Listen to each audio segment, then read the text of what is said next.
In Gaza, Israel's response to the agreement reached over disarmament and full Israeli withdrawal from Gaza was not to welcome it, but to reject it and to continue its bombardments against the Palestinian population. The Comprehensive Peace Plan and the New York Declaration rely on key principles: no occupation, no annexation, and no displacement. This is what the two plans have in common.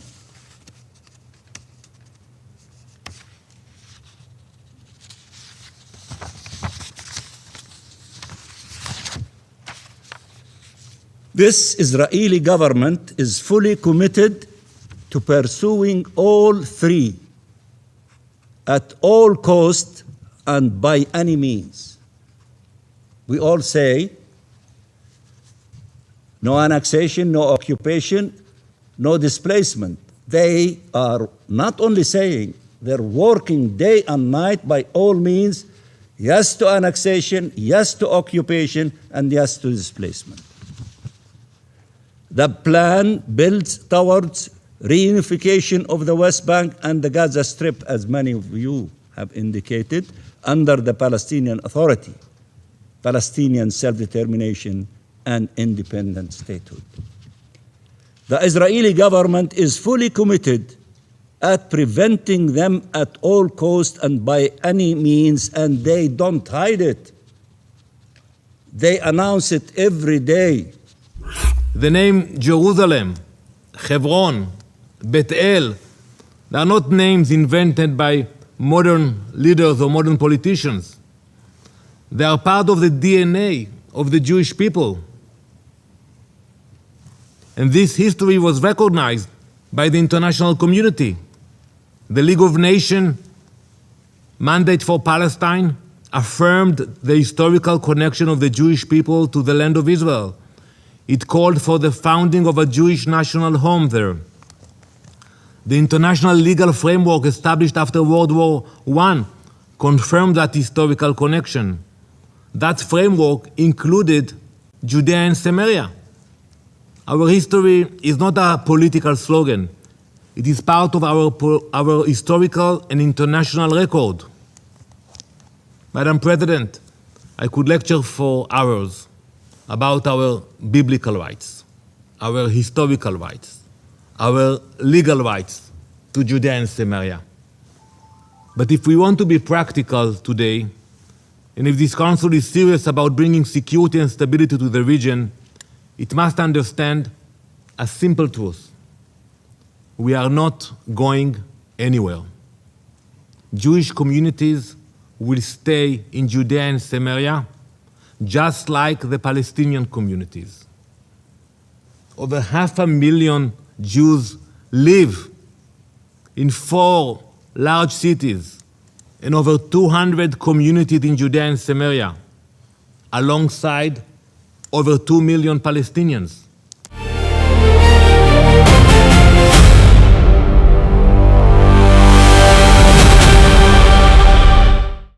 The 10,207th meeting of the Security Council is called to order. The provisional agenda for this meeting is the situation in the Middle East, including the Palestinian question. The agenda is adopted. In accordance with Rule 37 of the Council's Provisional Rules of Procedure, I invite the representative of Israel to participate in this meeting. It is so decided. I propose the Council invite the permanent observer of the State of Palestine to the United Nations to participate in the meeting in accordance with the Provisional Rules of Procedure and the previous practice in this regard. There being no objection, it is so decided.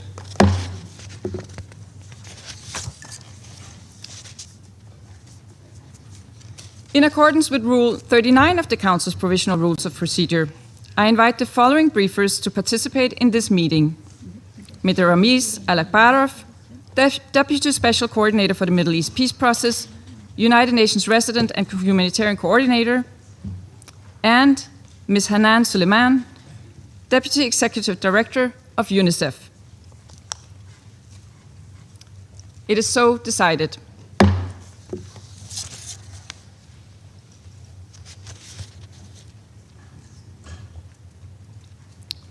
The Security Council will now begin its consideration of item 2 of the agenda. I now give the floor to Mr. Ramiz Alakbarov. The floor is yours. Madam President, members of the Security Council, thank you for convening this important meeting on the situation in the occupied West Bank, including East Jerusalem, comes at a critical moment. While the fragile ceasefire in Gaza and regional tensions can consume much of the international community's attention, the West Bank is at the breaking point. And this has not been a sudden deterioration. It's the result of the decades of unresolved conflict that has deepened the unlawful Israeli occupation, driven the Palestinian Authority to the brink of collapse, and undermined the prospects for an independent, viable, and sovereign Palestinian state. In my briefing to this Council last month, I described the explosive dynamics unfolding in the West Bank. Today, I would like to highlight several developments that are deepening instability while moving us farther away from negotiated end to the conflict. I will begin with the sobering human toll. As of 10th of August, 76 Palestinians have been killed in the West Bank in 2026, including 18 children, by Israeli forces or settlers. In 2026, 3 Israelis, including 1 civilian and 2 members of the Israeli security forces, were killed in confrontations with Palestinians and in an alleged ramming by a Palestinian in the West Bank. 127 Palestinian communities have experienced full or partial displacement since January 2023, including 47 that have been entirely displaced, affecting more than 6,390 Palestinians. In 2026 alone, about 3,800 Palestinians, nearly half of them children, have been displaced due to settler violence, demolitions, and evictions. Settler violence has reached unprecedented levels. So far this year, the UN has documented more than 1,430 incidents involving Israeli settlers that resulted in casualties, property damage, or both, affecting approximately 260 Palestinian communities, and many incidents occurred in the presence of Israeli forces. Nablus Governorate has been particularly hard hit by recent violence. On 24th July, Israeli settlers attacked Tel village, triggering an escalation which left 4 Palestinians and 2 members of Israeli security forces killed. Hundreds of settlers then carried out multiple attacks, resulting in Palestinian injuries and extensive property damage. That same day, large groups of settlers attacked the village of Urif and Sara, also in southwest of Nablus, causing injuries and extensive damage to Palestinian property. Similar incidents are occurring on daily basis across the West Bank. While accountability for such crimes remains rare, I note the 6 August indictment of an Israeli settler in connection with the July 2025 killing of Palestinian community activist Adwa Atalin in the South Hebron Hills. Last year, I visited Adwa's family as they were mourning his death, and I experienced firsthand the grief of this entire community. All perpetrators of such crimes must be brought to justice. Madam President, the pattern is clear. Palestinian populations are increasingly being forcibly displaced from villages across the West Bank before the settlers seize the vacated land. Settler attacks, which were previously concentrated in Area C, are increasingly reported in Area A and even in Area B and even in Area A. Israeli military operations and movement restrictions continue to disrupt civilian life and humanitarian operations, while refugee camps particularly affected. From 5 to 7 August, Israeli forces conducted a large operation in Kalang, the refugee camp, resulting in dozens of Palestinians injured, more than 60 people arrested or detained, and extensive property damage. On 27 July, Israeli forces and officials again entered the UNRWA Kalandia training center without authorization while classes were in session. I reiterate that UN premises are inviolable and immune from any form of interference. Tensions also have increased in East Jerusalem. On 23rd July, during Tish B'Av, Large organized Israeli visits to Haram al-Sharif, including by an Israeli minister, again raised concerns over the preservation of the status quo at the holy sites. Madam President, alongside the mounting violence, Israel has significantly accelerated settlement activities while consolidating its control across the occupied West Bank. Since the beginning of this year, Israeli planning authorities advanced or approved approximately 1,360 housing units in the occupied West Bank, including 7,200 housing units in Area C and 5,160 housing units in East Jerusalem. Significant resources are being allocated towards settlement expansion. On 14 July, the government announced some 431 million of US dollars to support the establishment of 34 new settlements approved earlier this year. The funding will finance infrastructure and prefabricated housing. Israeli authorities described this decision as strengthening Israel's hold on the West Bank and preventing the establishment of a Palestinian state. On the administrative task, implementation of reforms transferring planning, land management, and heritage responsibilities in the West Bank from the military administration to Israeli civilian authorities continued, further entrenching Israeli civil governance. The IDF also issued an unprecedented seizure order for privately owned land in Area A near Kabatia, south of Jenin city, to construct a road linking Noah and the Dotan, two of the 34 settlements recently approved. This marks the first seizure of Area A land explicitly for settlement infrastructure. These developments are taking place as the PA, Palestinian Authority fiscal crisis, remains acute. According to the PA, Israel is withholding some of $6 billion US dollars in clearance revenues, preventing the PA from paying full salaries and delivering basic services. Meanwhile, Palestinian financial stability faces a looming threat from the 1st September when Israeli correspondent banks plan to end arrangements for processing shekel transactions. The extension of the indemnity waiver for the year end is welcome but insufficient. Sustained engagement between regulators is needed to secure a durable arrangement. The Palestinian Authorities reform efforts also must continue as outlined in Security Resolution 2803. Furthermore, I welcome ongoing preparations ahead of the planned 28 November Palestinian legislative elections, including steps to update voter registration and publish the electoral timetable. All stakeholders must facilitate credible, inclusive, and transparent arrangements, enabling all eligible Palestinians to exercise their electoral rights across the occupied Palestinian territory. Madam President, the situation in West Bank must be treated as an emergency required urgent action. The concern is not only the continued expansion of the settlements, but the speed and systematic manner in which new facts are being created on the ground. New outposts are established, often with state support, and can be retroactively authorized or incorporated into a wider settlement system. From these outposts, settler violence and intimidation have driven the displacement of Palestinian community. The spread of agricultural and grazing outposts is deeply troubling as well. Requiring only a small number of settlers, they enable control over vast areas of land. Israeli monitoring organizations report that agricultural and pastoral outposts now exercise effective control over close to 20% of the West Bank. On 10 August, members of my team participated in a PA-led diplomatic visit to Bethlehem Governorate, where only some 7% of the land falls under Area A.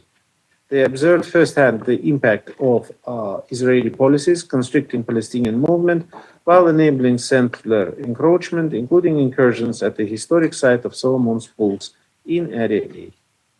Madam President, we must be clear-eyed about what's taking place. These are interconnected steps, not isolated developments. They are reshaping the West Bank, weakening Palestinian governance, and advancing de facto annexation. The stakes are high. If the West Bank continues to unravel, it will not only undermine the implementation of the Security Council Resolution 2803, which is the immediate focus of international community, but it will further erode the prospects for ending occupation and realizing a negotiated Israeli-Palestinian peace based on the two-state solution. We have the means to prevent further deterioration and advance a credible path forward. There is a broad consensus on the essential element of such path.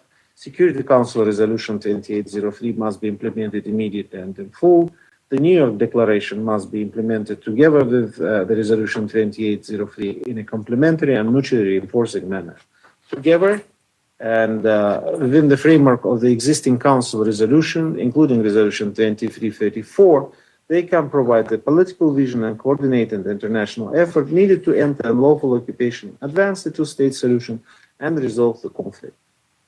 We must act now collectively and determinedly to ensure concrete steps are taken towards that objective. UN remains committed to support all efforts in support of lasting peace between the Israelis and Palestinians, based on 1967 borders, with Jerusalem as the capital of both states and both nations living in peace side by side. Thank you very much for your attention, Madam President. Thank you. And I thank Mr. Al-Akbara for his briefing. I now give the floor to Ms. Hanan Suleiman. Madam President, Excellencies, thank you to Denmark for convening this important briefing. We meet as the situation facing children across the occupied West Bank, including East Jerusalem, continues to deteriorate. A grandmother told UNICEF colleagues that she was afraid to even step out of her home to put the rubbish outside because of nearly daily settler attacks. She described how an improvised incendiary grenade was thrown into her kitchen, setting the house on fire while her grandchildren were inside. She has since covered the windows with corrugated iron to try to protect her family. But the persistent sense of fear and insecurity haunts them, particularly for the safety of children while traveling to and from school. Imagine raising children under conditions like this, living behind metal-covered windows, afraid to step outside, afraid of what might happen to your children on the way to school, afraid of being exposed to violence in your home. For far too many Palestinian families, these fears have become part of daily life. Over the past 3 years, settler violence and increasingly militarized operations have escalated sharply across the West Bank. Children have been killed and injured, families have been displaced, homes, schools, and essential infrastructure have been attacked or destroyed. And the fundamental spaces of childhood, the home, the classroom, the street, the community, are becoming increasingly unsafe. Excellencies, the numbers tell us just how grave the situation has become. Between January 2024 and the end of July this year, 174 Palestinian children were verified killed by the UN in the West Bank, including East Jerusalem. That is more than one child every week. More than 1,500 were injured. Nearly half of those injured were wounded by live ammunition. Over the same period, 3 Israeli children were killed and 15 injured. Boys, particularly adolescent boys, account for most of the children who have been killed and injured. The UN continues to monitor and verify grave violations against children in the West Bank. These include incidents in which children were shot when they did not pose an imminent threat. Some were shot while running away, while others were simply caught in the violence around them. At the same time, incidents of settler violence are increasing. These have resulted in grave violations against children, which have been identified by the Secretary General in his latest annual report on children and armed conflict. These incidents leave more than physical wounds. Children who survive serious injuries may live with disabilities for the rest of their lives. Some face arrest. Others struggle to return to school. Exposing a child to violence, raids, intimidation, and displacement takes a profound psychological toll. Parents tell us about children struggling to sleep, children who are afraid to leave home, children withdrawing from school and their communities. And parents tell us something equally devastating, that they no longer feel capable of keeping their children safe. That is a terrible reality for any parent, and it is a terrible reality for any child. Excellencies, the impact extends far beyond those children directly affected by the violence. According to the education cluster, more than 800,000 children in the West Bank, including East Jerusalem, face barriers to safe and continuous education because of school closures, insecurity, movement restrictions, and damage to infrastructure. In 2026 alone, 99 education-related incidents were documented, including children being killed, injured, or detained in or on their way to schools, schools being demolished, school buildings being used by military forces, and children being denied access to education. Parents are struggling to keep their children learning when the journey to school itself can be dangerous. According to OCHA, across the West Bank, more than 900 additional movement barriers and restrictions have been imposed over the past 2.5 years. Many gates are frequently closed, which results in highly restricted access to movement and essential services, including access to health services and water sources. In a recent UNICEF mission to the West Bank, colleagues were told that settler attacks have damaged water infrastructure and equipment, including water network and storage tanks. This has resulted in reduced access to safe water and other basic water and sanitation and hygiene services. In some areas, developing new water sources is impeded, and as a result, net residents now are forced to rely on expensive water trucking. Access restrictions are further compounded by repeated intimidation at checkpoints that deter or delay civilians from attempting a crossing. Excellencies, the situation of children in detention is also deeply concerning. According to the Israel Prison Service, at least 355 Palestinian children from the West Bank are currently held in Israeli military detention, the highest number in 8 years.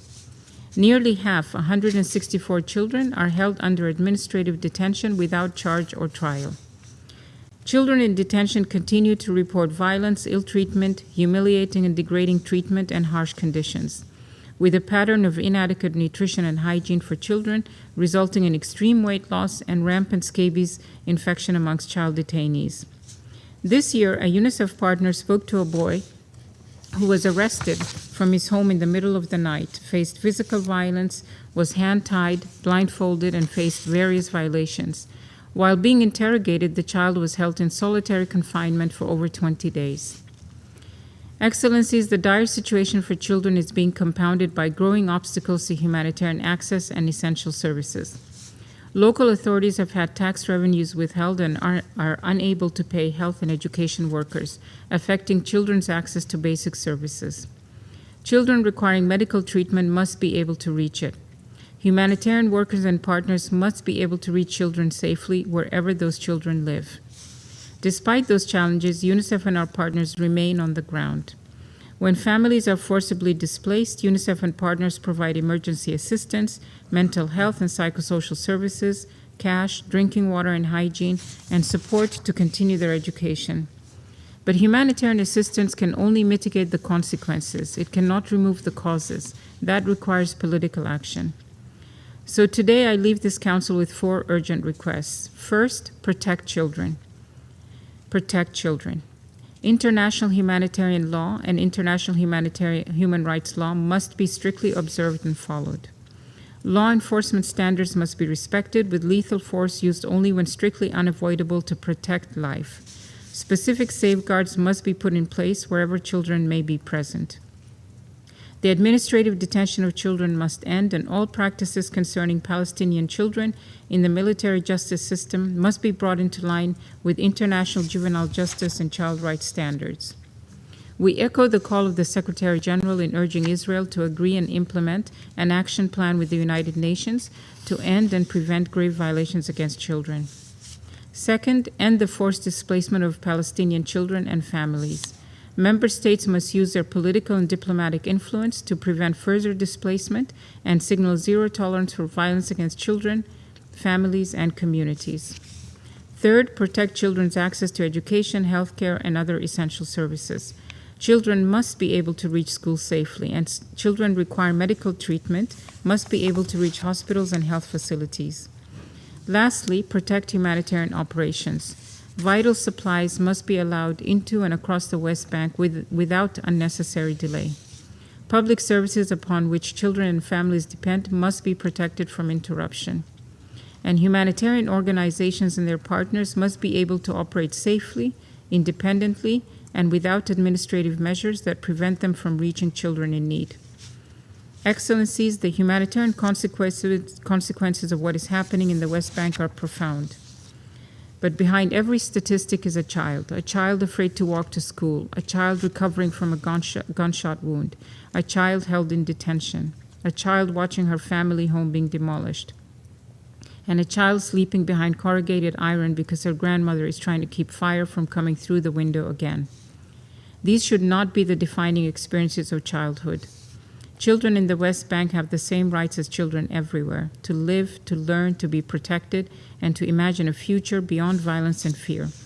UNICEF will continue to advocate for the protection of all children and to provide humanitarian assistance and protection to every child we can reach. But humanitarian organizations cannot create the political conditions that children need to be safe. That responsibility rests with member states who have the power to change them. Thank you, Madam President. I thank Ms. Suleiman for her briefing. I now give the floor to those council members who wish to make statements. I give the floor to the representative of France.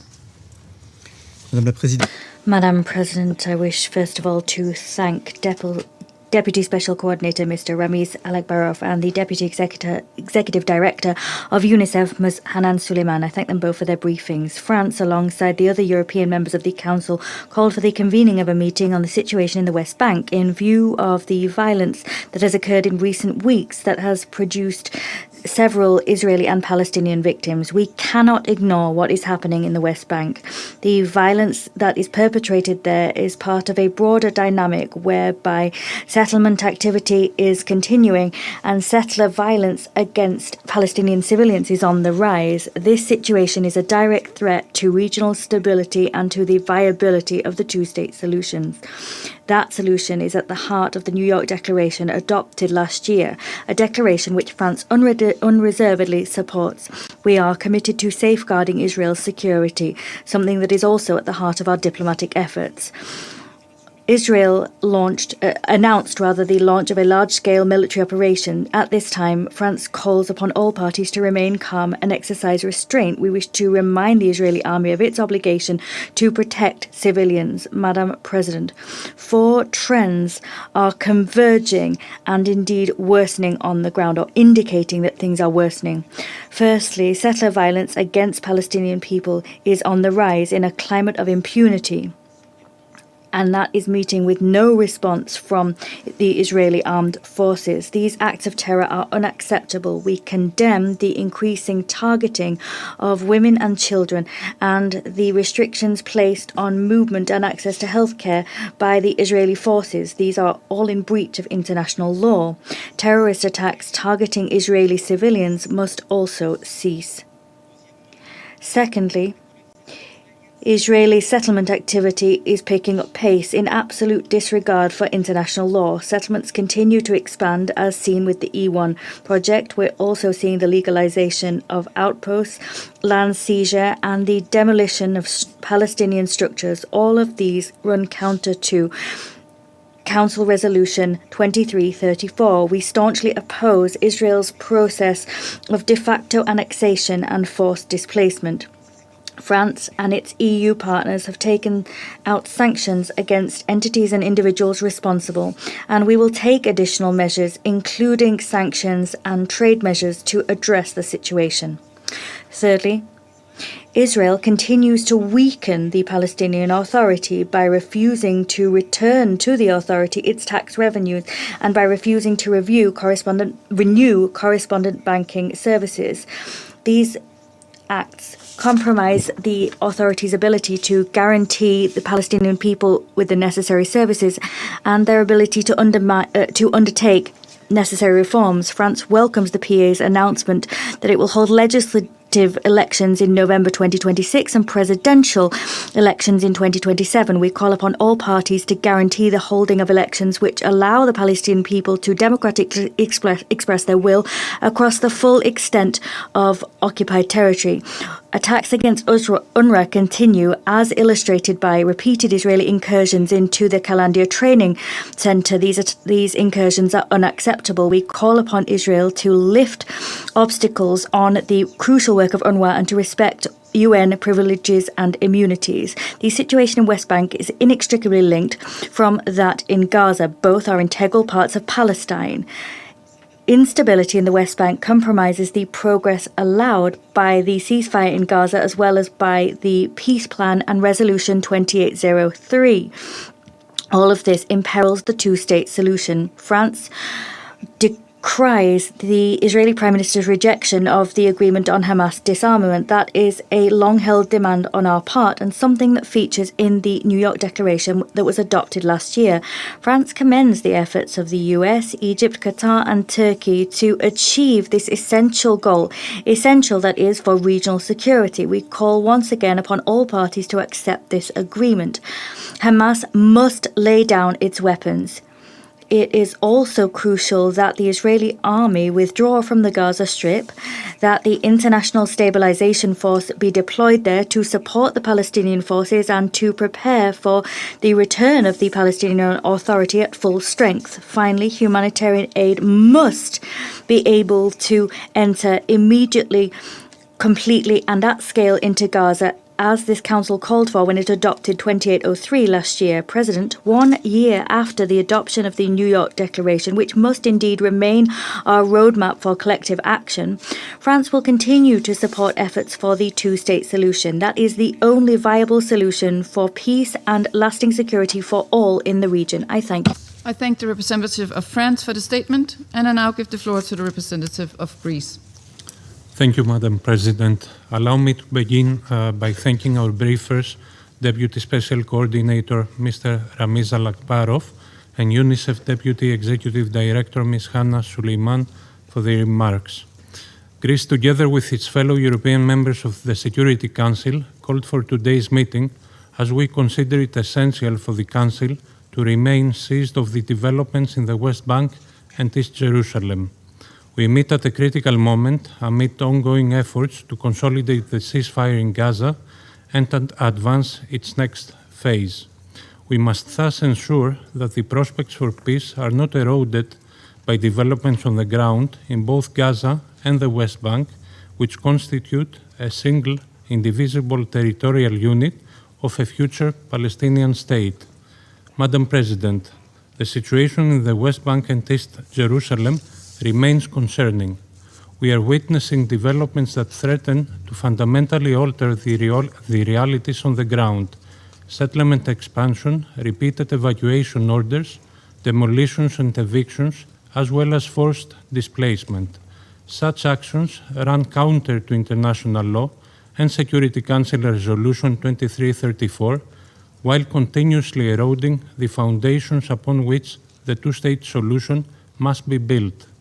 The rise in settler violence targeting Palestinian civilians, including Christian communities, is a source of grave concern and should be addressed promptly. Thorough investigations, prosecution of perpetrators, and effective follow-up remain essential. At the same time, Greece firmly condemns terrorism and all attacks against civilians. Israel has legitimate security concerns which must be addressed in accordance with international law. We call on all sides to exercise maximum restraint and to refrain from actions or rhetoric that could fuel further violence and escalation. We also reiterate the paramount importance of preserving and respecting the historic and legal status quo of the holy sites in Jerusalem.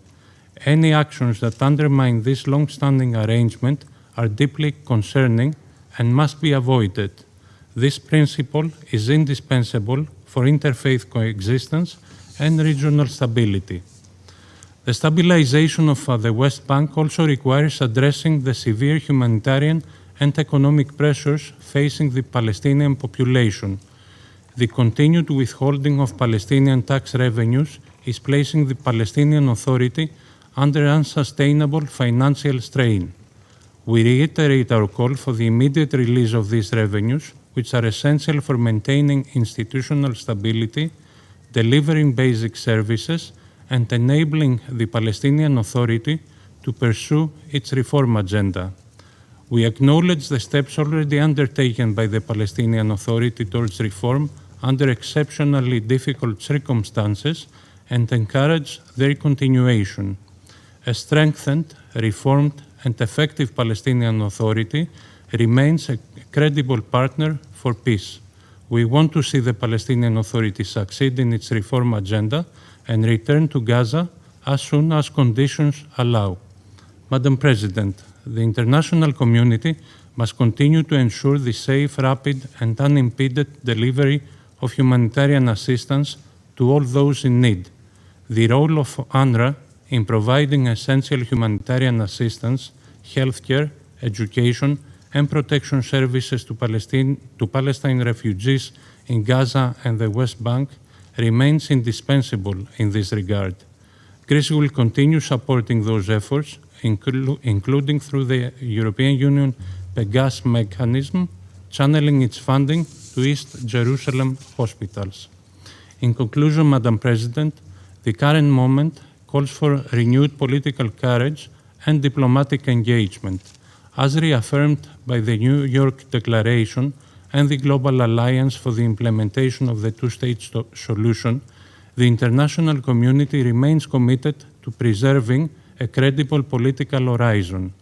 For Greece, the path ahead can only be through a meaningful political process leading to a negotiated two-state solution, allowing Palestinians and Israelis to live side by side in peace, security, and dignity. I thank you. I thank the representative of Greece for their statement, and I now give the floor to the representative of Latvia. Thank you, Madam President. I thank Deputy Special Coordinator Ramiz Alakbarov and Deputy Executive Director of UNICEF Hanan Suleiman for their informative briefings. Together with Denmark, France, Greece, and the United Kingdom, Latvia has called for today's meeting to underline that urgent steps are needed to address the deteriorating situation in the West Bank. At a time when attention is focused on the full implementation of the comprehensive peace plan in Gaza, developments in the West Bank, including East Jerusalem, remain a matter of growing concern and must not be overlooked or viewed in isolation from enduring international efforts to achieve stability and peace in the region. In the past 7 months, the trajectory has been alarming. More than 1,380 settler attacks have been documented by the UN, affecting over 250 Palestinian communities across the West Bank. This year alone, 77 Palestinians have been killed by Israeli forces or settlers.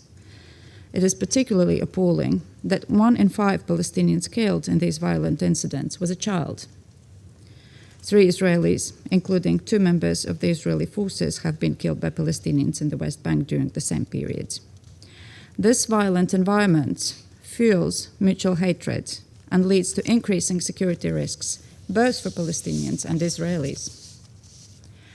The humanitarian situation in the West Bank continues to deteriorate, driven by forcible displacement, settlement expansion, settler violence, and growing access constraints.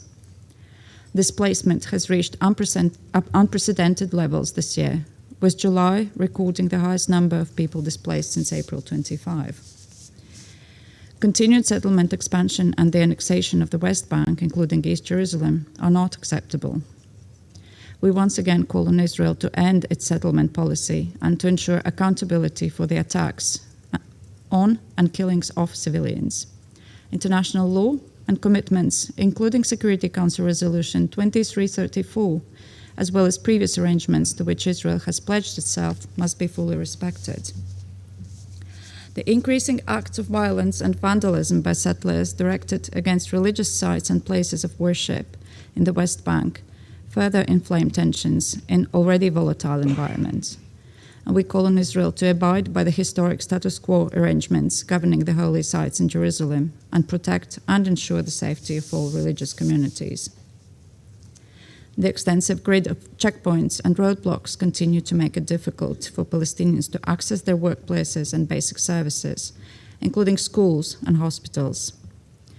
Students have been affected by demolitions, military raids on educational institutions, and detention while traveling to school.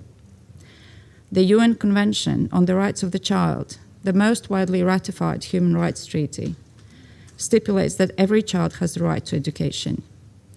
Moreover, education is one of the strongest foundations for a lasting peace and reconciliation to be fostered through a reformed curriculum that leaves no room for extremism. Access to healthcare is similarly affected, with patients, including children, in need of specialized or emergency care, facing delays in reaching medical facilities. Safe and sustained access to education and healthcare, protection of civilians, and facilitation of rapid, safe, and unimpeded access to essential services must be ensured. The measure is contributing to the Palestinian Authority's fiscal crisis and undermining the Palestinian economy are deeply concerning. Israel must ensure that the Palestinian banking sector can operate unobstructed and that withheld tax revenues are released, enabling the Palestinian Authority to meet its budgetary obligations and provide essential services. At the same time, the Palestinian Authority must fulfill its commitments to pursue meaningful, comprehensive reforms. This must include strengthening governance and accountability, addressing radicalization, ensuring provisions of basic services, including education, in line with the UNESCO standards, and reforming the payment system for families of prisoners. Concrete steps must also be taken to prevent incitement, discourage violence, and promote peaceful coexistence. Progress on these commitments is an essential part of international support for the Palestinian Authority and its institutions, while awaiting holding fair and inclusive elections as announced. Madam President, for decades we have witnessed that military power, as well as armed resistance, fuels the recurring cycle of violence, reignited by proponents of extreme views on both sides. This trajectory does not constitute a path to sustainable peace. Addressing both the security concerns and the legitimate aspirations of Israelis and Palestinians requires renewed momentum. The full implementation of the comprehensive plan, as put forward by President Trump and endorsed by the Security Council in Resolution 2803, requires genuine engagement by all parties. A political perspective encompassing Gaza and the West Bank is the only way to achieve long-term stability. In line with the relevant Security Council resolutions and the New York Declaration, Latvia reaffirms its commitment to the two-state solution and to contributing to the shared objective of peace and stability in the region. I thank you. I thank the representative of Latvia for the statement. And as I give the floor to the next speaker, I would like to warmly welcome to the Security Council Ambassador Sarah McIntosh, the new permanent representative of the United Kingdom to the United Nations. We look forward to closely engaging with you on the Council's work in the days ahead. You have the floor. Thank you, Madam President. It's an honour to be here, and I look forward to working with all colleagues here and across the United Nations family. Thank you for the introduction. Thank you, Deputy Special Coordinator Alek Barov and Deputy Executive Director Suleiman for your briefings. The United Kingdom is clear that the only credible path to lasting peace and security remains a two-state solution, with a safe and secure Israel alongside a sovereign and viable Palestinian state made up of Gaza and the West Bank, including East Jerusalem. 3 priorities to advance progress towards that goal. First, in Gaza. The United Kingdom welcomes the recent focus on implementing Security Council Resolution 2803 and wants to see it implemented in full. That means all parties delivering on their commitments, including respect for the ceasefire, Hamas fulfilling its decommissioning commitments, the phased withdrawal of the Israeli Defense Forces as set out in the 20-point plan and the Roadmap Phase 2, and the transition of governance and security control to the Palestinian Authority. We encourage the Palestinian Authority to continue implementing reforms needed to fulfill that role. We thank the US, Qatar, Turkey and Egypt for their tireless efforts to progress these negotiations. The United Kingdom will continue to work with all our partners to end the conflict in Gaza and the terror threat from Hamas. As Foreign Secretary Ed Miliband has said, conditions for the people of Gaza remain appalling.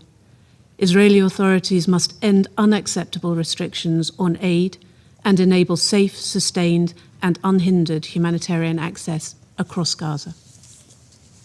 Second, addressing violence in the West Bank. The United Kingdom condemns escalating violence across the West Bank. In July alone, 13 Palestinians and 2 Israelis were killed.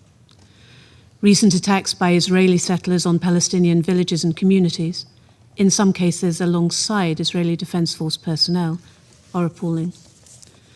These are not isolated incidents.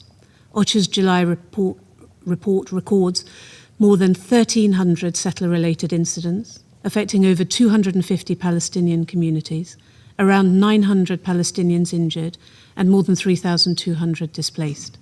And at least 3 Israelis have been killed and 24 injured this year. Children are among the most affected by this conflict. They are being exposed to repeated violence, displacement, and disruption due to movement restrictions and military operations.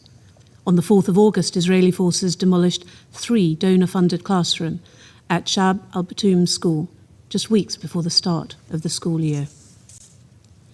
We call on the government of Israel to fulfill their obligations to protect the Palestinian population of the occupied territory. We welcome recent arrests and indictments by Israeli authorities of the perpetrators of settler violence. But perpetrators have acted with impunity for too long, and much more must be done to prevent and prosecute acts of violence. Israeli authorities' security measures must be proportionate, consistent with international law, and contribute to de-escalation. Third, halting expansion of settlements in the West Bank. Settlements are illegal under international law.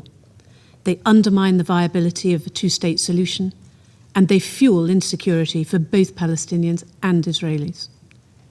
The government of Israel has approved 104 settlements in 4 years, an increase of 80%, and allocated unprecedented funding to the construction of new settlements.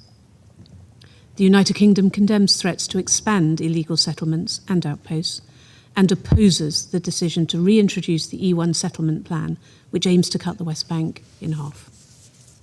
We're alarmed by recent mass incursions at the Haram al-Sharif Temple Mount. The status quo on Jerusalem's holy sites must be respected. Madam President, in the past weeks, we have seen renewed efforts to implement Resolution 2803, which offers the most viable pathway towards lasting peace. The deteriorating trajectory in the West Bank must not undermine that hard-won process. Thank you. I thank the representative of the United Kingdom, and I now give the floor to the representative of the Democratic Republic of the Congo. Madame la Présidente. Madam President, the DRC thanks the Deputy Special Coordinator for the Middle East Peace Process, Mr. Ramiz Alakbarov, as well as the Deputy Executive Director of UNICEF, Ms. Hanan Suleiman, for their insightful briefings. Barely a month ago, on June 29th, my delegation had already expressed its concern regarding the persisting violence and tensions in the West Bank. Developments since then, unfortunately, have only heightened this concern and highlight the urgent need to maintain conditions conducive to a lasting peace. The DRC believes that de-escalation and the prevention of new tensions must remain the absolute priority for the sake of all populations concerned as well as regional stability.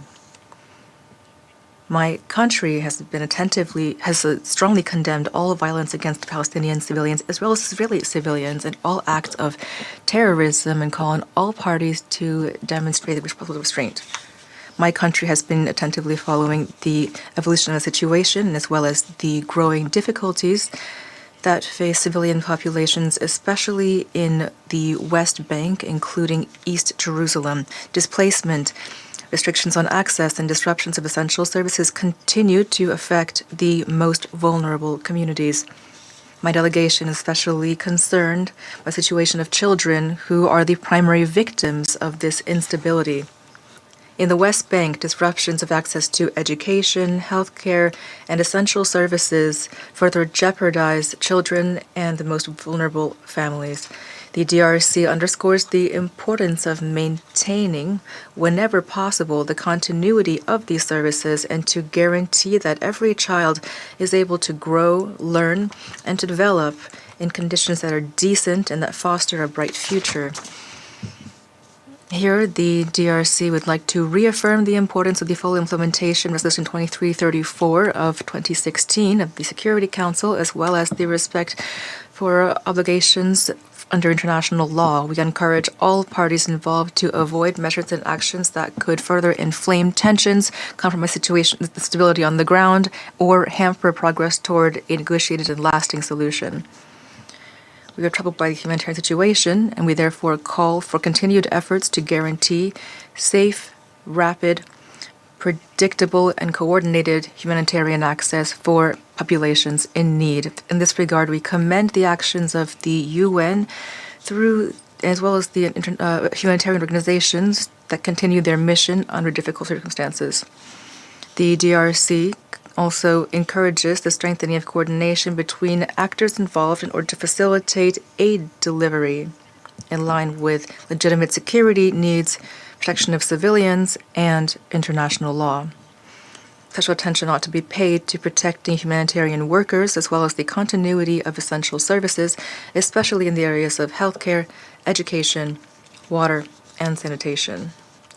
Madam President, the government of my country is convinced that the response to the current challenges must be part of a broader political perspective. The international community ought to continue to support efforts to create conditions for a lasting peace that is based upon dialogue, respect for international law, and due regard for the legitimate security concerns of all parties.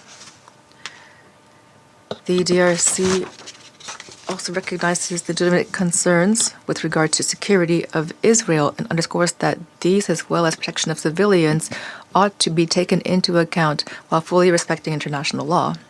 We therefore encourage all parties to exercise restraint, pursue dialogue, and abstain from any actions that could exacerbate the situation on the ground. Only a credible, negotiated political process that is based upon the relevant UN resolutions will bring about a just, comprehensive, and lasting peace that provides populations the security, dignity, and stability that they legitimately aspire to.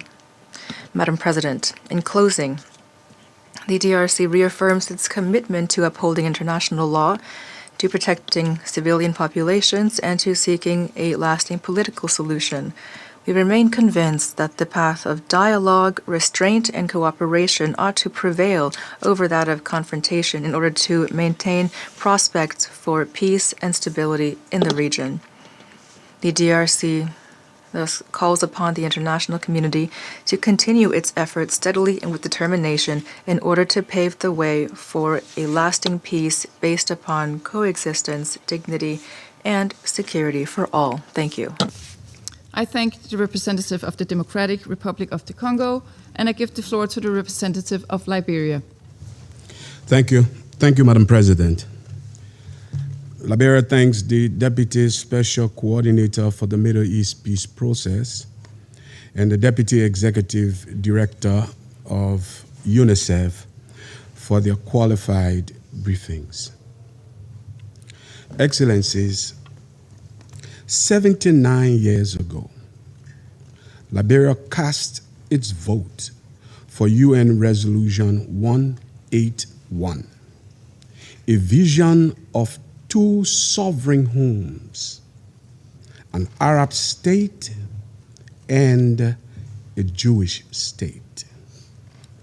One was born, and Liberia was among the first to recognize it. The other has spent nearly 8 decades caught in the cruel physics of occupation, displacement, and unfulfilled promise. Liberia has never withdrawn that vote. Today, this council treats the two-state solution like a permanent destination we describe in briefings rather than a political decision we actually enforce. We deplore, we adjoin, and meanwhile, physical facts on the ground are set in concrete. The latest UN reports lay bare a rapidly deteriorating reality across the West Bank. Over 33,000 Palestinians remain forcibly displaced from Jenin, Tokam, and North Shams, their homes emptied, their right of return denied. Acceleration of the E1 settlement project and ongoing land grabs threaten to sever the West Bank in two, dealing an irreversible blow to any viable contiguous Palestinian future. These are not administrative adjustments. They are the systematic burial of peace. Yet, Liberia's clarity remains absolute on two non-negotiable principles. First, security is indivisible. No durable peace can ever take root while Israelis live under the terror of attacks.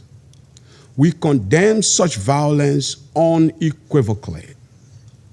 Concurrently, we condemn with equal severity the unbearable suffering inflicted upon Palestinian civilians, where women and children bear the catastrophic brunt of a crisis not of their making. Hamas, an armed faction that holds a population's statehood hostage to its own survival, paradoxically undermines the very liberation and much-needed statehood it claims to pursue. The full implementation of Resolution 2803 and the decommissioning of non-state weapons are essential to establishing one legitimate government, one law, and one accountable security authority. The same is and must be true about ending settlement expansion and its associated violence in the West Bank. Second, human dignity cannot be conditional. The Secretary General's reports record a staggering scale of violence and violations against children across the region. No child should ever become collateral damage to the political failures of adults. Madam President, Liberia asks this Council to measure our credibility on this issue against four tests: protection, return, accountability, and viability. If we fail these four tests, let us then drop the diplomatic pretense. We are not preserving a two-state solution. We are presiding over its slow motion disappearance. History will not ask whether this Council issued enough press statements or debated the Middle East and Palestinian question time without number. It will ask whether, when the window for peace was being sealed shut beneath concrete and violence, we had the courage to act. Excellencies, Liberia cast its vote for two states in 1947. 79 years later, we continue to stand for the security of both peoples, the dignity of both peoples, and the absolute right of their children to inherit a future defined by peace, definitely not by perpetual war. I thank you for your kind attention.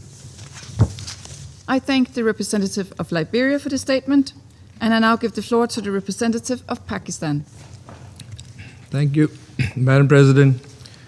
The distinguished permanent representative of Liberia just reminded, and very rightly, this council of its responsibilities towards this situation that we are discussing. And the two briefings we have heard today are, in fact, calls for action. The situation as presented is grave. The figures quoted speak for themselves. Deputy Special Coordinator Ramiz Al-Akbarov provided the crux. These are not isolated developments. These are interconnected steps building on decades of conflict and occupation that are undermining the prospects of the two-state solution.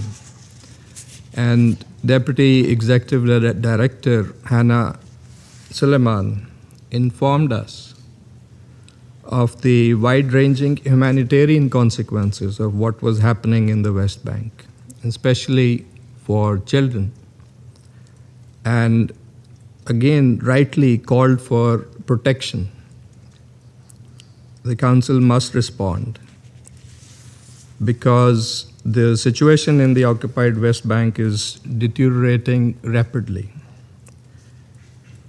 What we are witnessing is a clear pattern of coordinated illegal measures designed to entrench the occupation, alter the demographic and territorial realities on ground, and undermine the prospects of a Palestinian state. Settlement expansion has reached an alarming scale. The expansion of settlements in the E1 area, the launch of the Crimson Thread project, and the settlement activities in the heart of West Bank are all part of a broader effort to fragment the Palestinian territory. This is accompanied by unprecedented settler violence.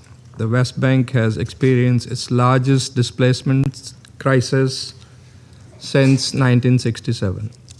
Furthermore, expanded unlawful Israeli authority over land registration, administration, and enforcement is compounding de facto annexation in violation of UN Security Council resolutions and the ICJ advisory opinions. Alongside these measures, the continued withholding of Palestinian revenues is severely undermining Palestinian institutions. These revenues belong to the Palestinian people and must be released immediately and in full. We are equally alarmed by escalating provocations at the Al-Aqsa Mosque, Al-Haram Al-Sharif. On 24th July, the group of 8 Arab Islamic countries in their statement have condemned the continued mass incursions by settlers. The cumulative effect of these mutually destructive policies and actions is intimidation, dispossession, and forced displacement, thereby perpetuating the cycle of occupation and annexation, all in flagrant violation of international law. Madam President, in Gaza, the humanitarian situation is extremely fragile. President Trump's comprehensive plan to end the Gaza conflict provided an important opportunity to alleviate humanitarian suffering and advance a credible pathway to Palestinian self-determination and statehood. This opportunity must not be allowed to be squandered. Pakistan has welcomed the positive developments under the Board of Peace towards the implementation of the Gaza Peace Plan and Resolution 2803. We appreciate the mediators, including the US, Egypt, Qatar, and Turkey, for their sustained efforts. However, Israel's continuing military escalations and recent rejection of the roadmap risk undermining this diplomatic process and jeopardizing the prospects for peace. In view of the concerning developments, the international community and this Council in particular must act without delay. First, the Council must ensure that Israel, the occupying power, immediately halt all settlement activity and reverse all unlawful measures aimed at altering the status, character, and demographic composition of the occupied Palestinian territory in line with relevant Security Council resolutions, including 2334. Second, settler violence needs to end immediately, and those responsible must be held accountable. Third, the Palestinian people must be provided international protection, as also requested by the Palestinian president in his letter to the Council. And the Council must respond to the 4 recommendations concerning protection that were made by the UNICEF representative today. Fourth, Israel must respect the historical and legal status quo at the holy sites, including Al-Aqsa Mosque, Al-Haram al-Sharif, and halt all provocative actions. Fifth, the Security Council Resolution 2803 and the comprehensive peace plan must be implemented fully and in good faith. The Council must have a serious discussion how to tackle the obstacles and violations. Madam President, as the foreign ministers of the group of 8 Arab and Islamic countries, including Pakistan, affirmed on 6th August in their statement, the ongoing Israeli violations in the Gaza Strip cannot be viewed in isolation from the attacks carried out by settlers in the occupied West Bank, the unlawful expansion of settlements, and the unilateral measures aimed at altering the status quo in occupied Jerusalem. Taken together, these practices constitute a systematic policy aimed at imposing a fait accompli by force, undermining the foundations of the two-state solution. Madam President, the situation is approaching a dangerous tipping point. Unless this trajectory is reversed, the consequences for the two-state solution and for peace and stability across the region could be catastrophic. The path to peace is clear. It lies in ending the Israeli occupation and enabling the Palestinian people to exercise their inalienable right to self-determination through the establishment of an independent, sovereign, viable, and contiguous state of Palestine based on the pre-1967 borders with Al-Quds al-Sharif as its capital.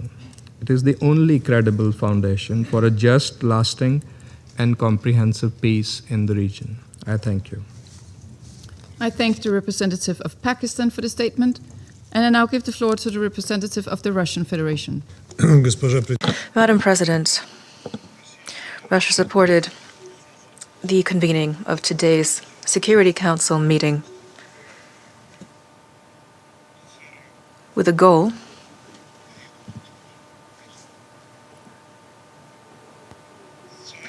with a focus on situation in the West Bank. We believe it's unacceptable to further erode international attention toward the task of achieving a just and lasting Middle East settlement, the cornerstone of which was and remains the Palestinian-Israeli conflict. The confrontation, which decades later remains the key irritant in the region, perpetuating its general state of crisis and causing new flashpoints of tension to emerge in the broader Middle East region. We thank the Deputy Special Coordinator of the UN for the Middle East peace process, Ramiz Alakbarov, and the Deputy Executive Director of UNICEF, Hanan Suleiman, for their detailed briefings on the situation in the West Bank. We agree with the alarming assessments of these UN representatives. Essentially, the West Bank is approaching a point of no return with a risk of profound destabilization of the military political situation in the entire region. The reasons for this dangerous trend are well known.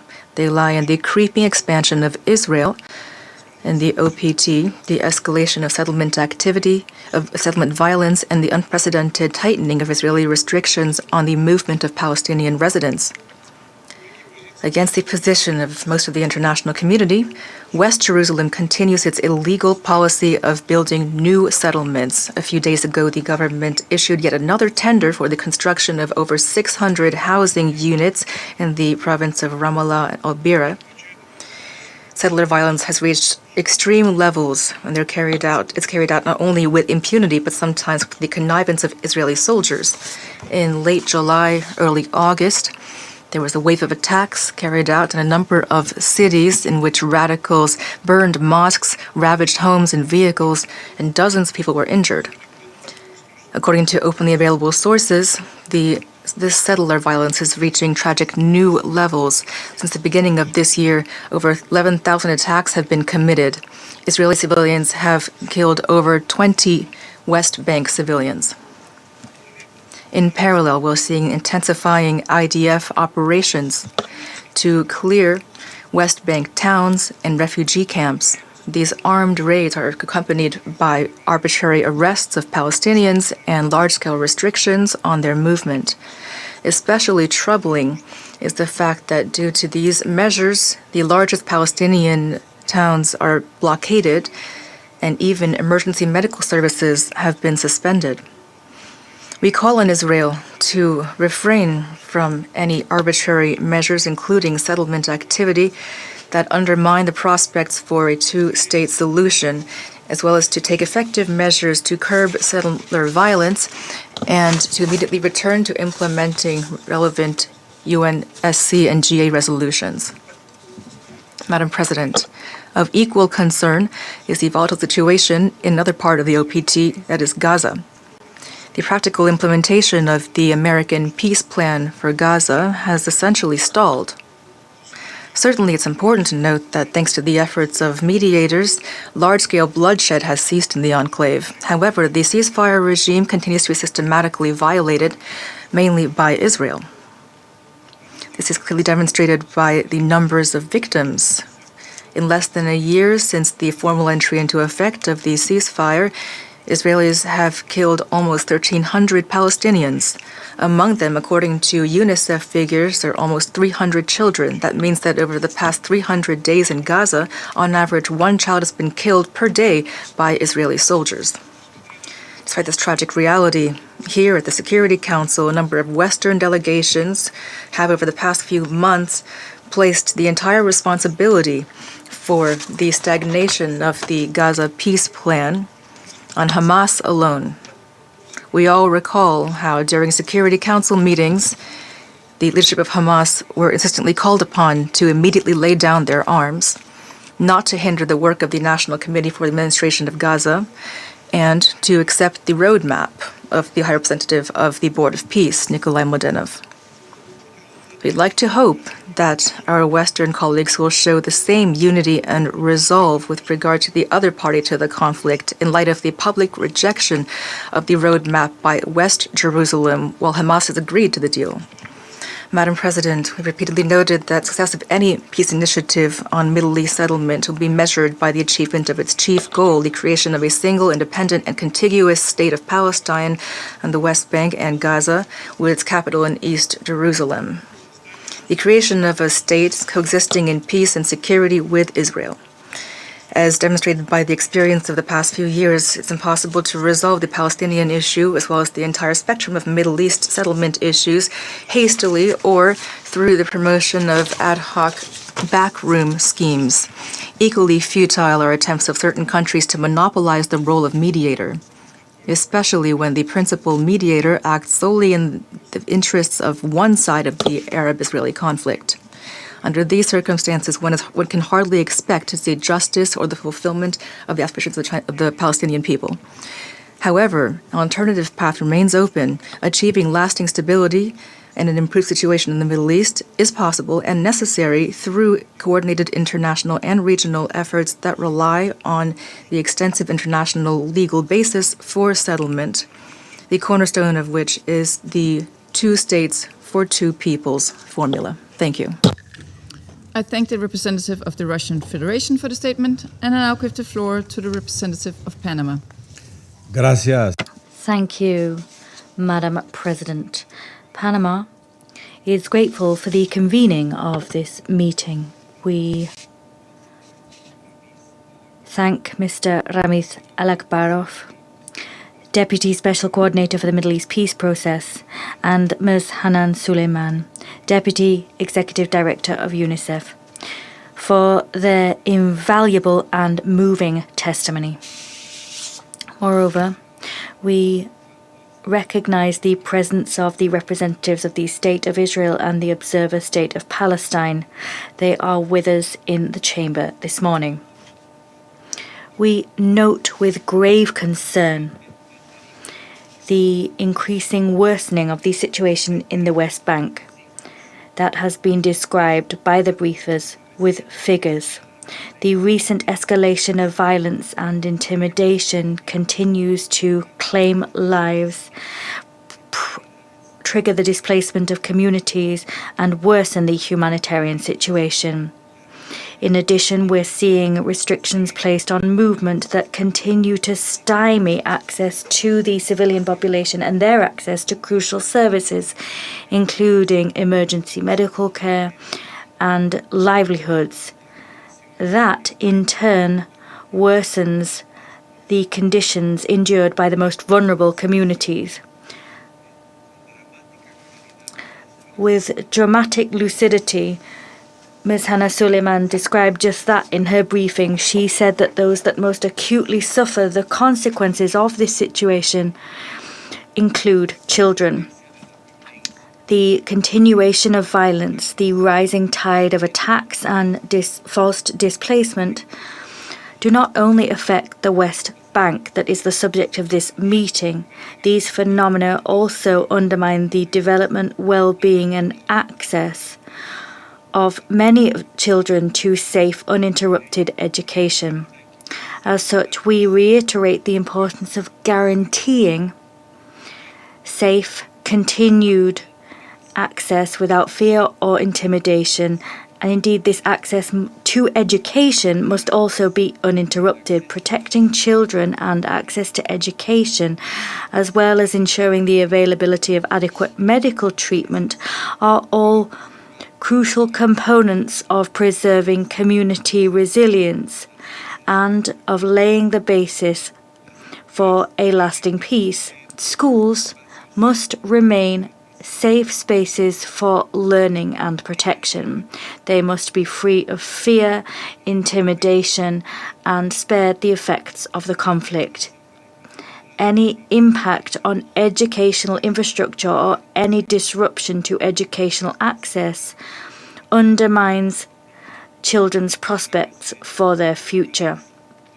President, violence does not only claim lives and destroy livelihoods, it also fuels a climate of ongoing, relentless fear that limits freedom of movement, that exposes victims of attacks to displacement risks, and this violence also undermines their physical and mental health because daily activities such as leaving houses become a constant source of concern and insecurity. Consequently, protecting civilians must continue to remain an immediate priority. This must be done with stringent adherence to international law, including international humanitarian law and the relevant resolutions of this Council. Against this backdrop, Panama reiterates its support for the work that the United Nations and its agencies continue to do. We particularly commend the laudable work of UNICEF done alongside international humanitarian organizations and local ones to afford assistance to civilians. We commend their work to protect children, to support efforts aimed at preserving stability too. This work must be able to continue safely in an independent and impartial fashion, while international law is stringently upheld, including international humanitarian law. We call for humanitarian personnel to be protected and full, safe, unfettered, continued humanitarian access for those who require it must be provided. The continuation of violence, the lack of political progress, continued attacks and measures which fan the flames of tension continue to undermine the conditions necessary for the preservation of a credible peace. Any unilateral action which alters the reality on the ground is incompatible with the spirit and goals of this Council's relevant resolutions, including Resolution 2334 of 2016. The implementation thereof remains vital if we are to preserve the foundations for a just, lasting and mutually acceptable peace. As such, it is vital that we see the resumption of a credible political process. We must bolster confidence and trust, champion a reformed Palestinian Authority able to discharge effectively its responsibilities, and we must avoid unilateral acts which continue to further dim the prospects for a negotiated solution in accordance with international law and the relevant resolutions of the United Nations. Thank you. I thank the representative of Panama for the statement, and I now give the floor to the representative of China. Thank you, President. First of all, China extends its deepest condolences to the victims of a massive earthquake in Colombia and expresses its sincere sympathies to the bereaved family and the injured. We're confident that under the leadership of their government, the Colombian people will surely join forces to overcome this disaster as soon as possible and rebuild their homes. China supports the convening of this emergency meeting of the Security Council, which is both timely and necessary. I thank Deputy Special Coordinator Alak Barov and Deputy Executive Director Suleiman for their briefings. China is deeply concerned about the recent escalation in the occupied Palestinian territory and is deeply distressed by increasing civilian casualties caused by the ongoing violence. Against the backdrop of increasing instability in the region, we must not allow the Palestinian issue be ignored or marginalized. The international community should take swift action to do everything possible to curb conflict and violence, save innocent lives, and uphold fairness and justice. I would like to make 3 points. First, we must set the record straight, address the root causes, and truly respect the fundamental rights of the Palestinian people. For some time now, the situation in the West Bank and Gaza has seen a sharp deterioration, leading to more pain and suffering to the Palestinian people. At its core, this is due to the fact that the fundamental principles of the international law have not been respected, while the Palestinian people's rights to survival and development long ignored. The lives of Palestinian peoples are just as precious as those of any other people. The international community must uphold a clear sense of right and wrong, further build consensus, promptly correct all erroneous words and deeds that deny or infringe upon the legitimate rights of the Palestinian people, and ensure their equal rights, so as to effectively uphold international fairness and justice. Second, decisive and effective action must be taken to stop conflict and violence. The situation in the West Bank has been escalating dangerously. The occupying power is pushing forward with its settlement expansions, desecrating and vandalizing religious sites, blockading refugee camps, and carrying out mass arrests, while settler violence is intensifying. It is shocking that the training center of UNRWA has been forcibly stormed on 2 occasions. The protection of civilians is not an empty catchword, but an obligation under international law that the occupying power must fulfill. Israel must implement Security Council Resolution 2334, cease settlement activities, curb settler violence, and ensure strict accountability. The agency's normal functioning in accordance with its mandate must be respected. The situation in Gaza is equally concerning. Even after the announcement by the Board of Peace of progress on the second phase of the ceasefire, Israel has continued to refuse to halt its operations. It has now been more than 300 days since the signing of the ceasefire agreement, yet a lasting ceasefire has yet to be achieved. The current situation is not due to a lack of ceasefire proposal, but a lack of a political will to implement one. China calls on Israel and all relevant parties to implement fully and in good faith the Gaza ceasefire agreement and urges Israel to comply with international humanitarian law by lifting restrictions on the entry of humanitarian supplies. Countries that have significant influence over the parties should take concrete actions to de-escalate the situation. Third, we must stay the course and make every effort to revitalize the political prospect of the two-state solution. The two-state solution is the only viable path to resolving the Palestinian issue as recognized by the international community. Any hesitation, skepticism, or wavering is unacceptable. Both Gaza and the West Bank are integral parts of the State of Palestine. Israel must end its illegal occupation of the Palestinian territories as soon as possible and cease undermining the governance structures of the Palestinian National Authority. The international community should fully respect the will of the Palestinian people. Advance post-war reconstruction in Gaza in accordance with the principle of Palestinians governing Palestine, return to the correct path of the two-state solution and realize the early establishment of an independent Palestinian state. Only in this way can peaceful coexistence between Palestine and Israel be achieved and lasting peace and stability in the Middle East be secured. Madam President, on the question of Palestine, China has always been on the side of peace, justice, and conscience. China will, as always, support the just cause of the Palestinian people to realize their legitimate national rights, work to bring an early end to the suffering of the Palestinian people, and make unremitting efforts to restore stability to the region and bring peace to its people. Thank you, Madam President. I thank the representative of China for the statement, and I now give the floor to the representative of Bahrain. President, we commend the convening of this timely meeting at such a sensitive time. We thank the briefers, Mr. Ramiz Alakbarov, Deputy Special Coordinator, and Madam Sulaiman, Deputy Executive Director of UNICEF, for their briefings. We stress the following.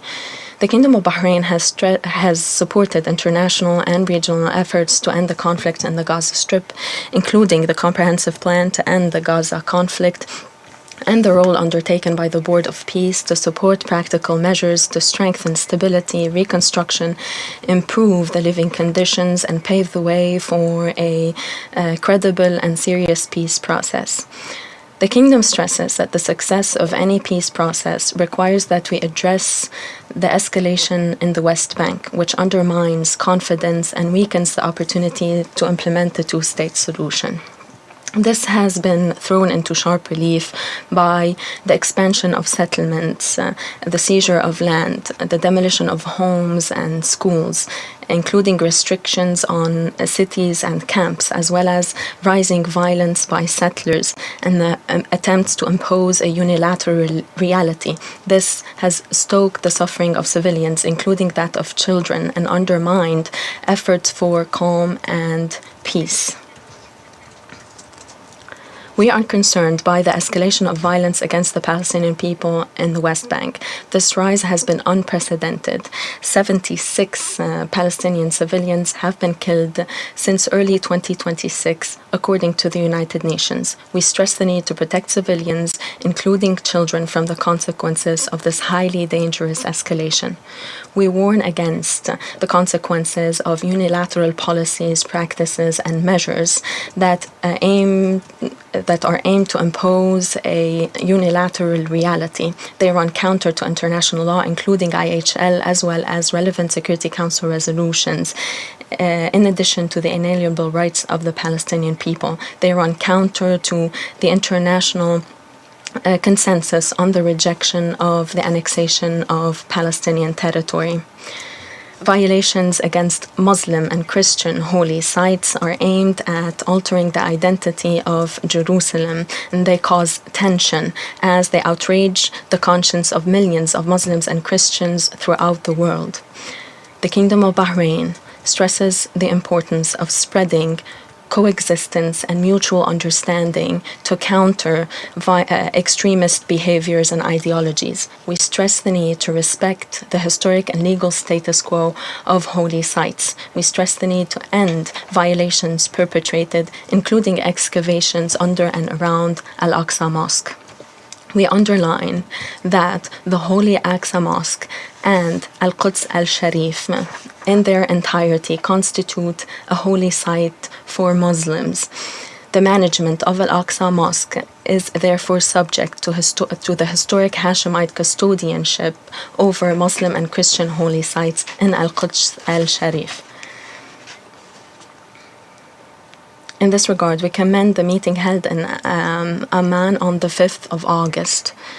In conclusion, the Kingdom of Bahrain stresses that East Jerusalem is an integral part of Palestine, which encompasses the West Bank and Gaza. It is the capital of the State of Palestine that must be established along the 4th of June 1967 borders. A state that lives side by side in peace and security with Israel to pave the way for the two-state solution and ensure regional integration to foster stability, security, and prosperity for all peoples of the region. I thank you. Representative of Bahrain for the statement, and I now give the floor to the representative of Somalia. Madam President, allow me to begin by thanking Deputy Special Coordinator Al-Akbarov and UNICEF Deputy Executive Director Suleiman for their updates and for the UN's continued work in the occupied Palestinian territory.